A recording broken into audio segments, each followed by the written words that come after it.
கட்டிச்சாரி பொண்ணுங்கலாம் jacket போட ஆரம்பிச்சதாலதான் துணி விலை அதிகமாயிடுச்சு. இத ஊரை கூட்டி மை போட்டு சொன்னது நம்ம பெரியார். அரிசி விலை அதிகமானதுக்கு காரணமும் கல்ல இருக்கிற பயிர்கள்லாம் சோறு சாப்பிட ஆரம்பிச்சதுதான ஒரு இன்டர்வியூல சொல்லி சாப்பிடுற சாப்பாட்டுல கூட ஜாதியை கலந்தவர் தான் பகுத்தறிவாளர்னு சொல்லப்பட்ட பெரியார். அதாவது பெரியார் ஊரை கூட்டி மேடை போட்டு இதை சொன்னாரு. அப்புறம் ஒரு இன்டர்வியூல சொல்லியிருக்காரு இல்லைங்களாக்கா.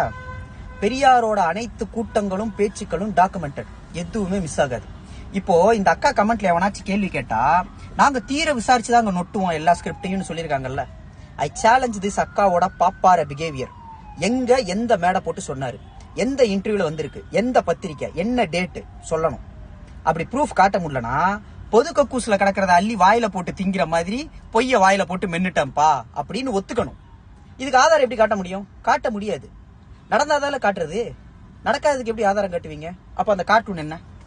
1962ல முரசொலி வெளியிட்ட பொங்கல் மலர்ல இந்த கார்ட்டூன் வந்திருக்கு. 1962 காலகட்டத்துல திமுக சில எம்எல்ஏக்களோட சட்டசபையில அப்ப ஆளும் கட்சியா இருந்த காங்கிரஸுக்கு பயங்கர குடைச்சல் கொடுத்துக்கிட்டு இருந்த காலகட்டம்.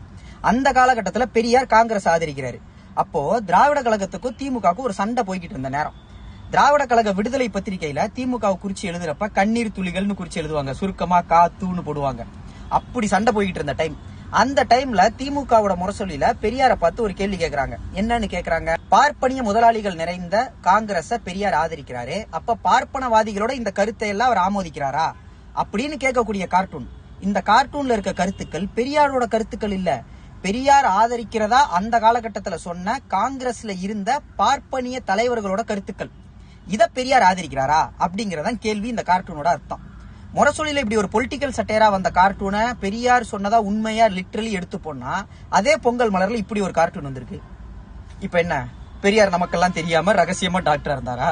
என்னடா, திராவிட கழகத்துக்கும் திமுகவுக்கும் இருந்த அந்த சண்டையெல்லாம் 1967ல அண்ணா ஜெயிச்சதுக்கு அப்புறம் பெரியாரை பார்த்து வாழ்த்து பெற்று இந்த அரசாங்கம் பெரியாரோட கொள்கையின் அடிப்படையில் நடக்கக்கூடிய அரசாங்கமா இருக்கும்னு சொன்னதுக்கு அப்புறம் அந்த சண்டையெல்லாம் முடிஞ்சு போச்சு.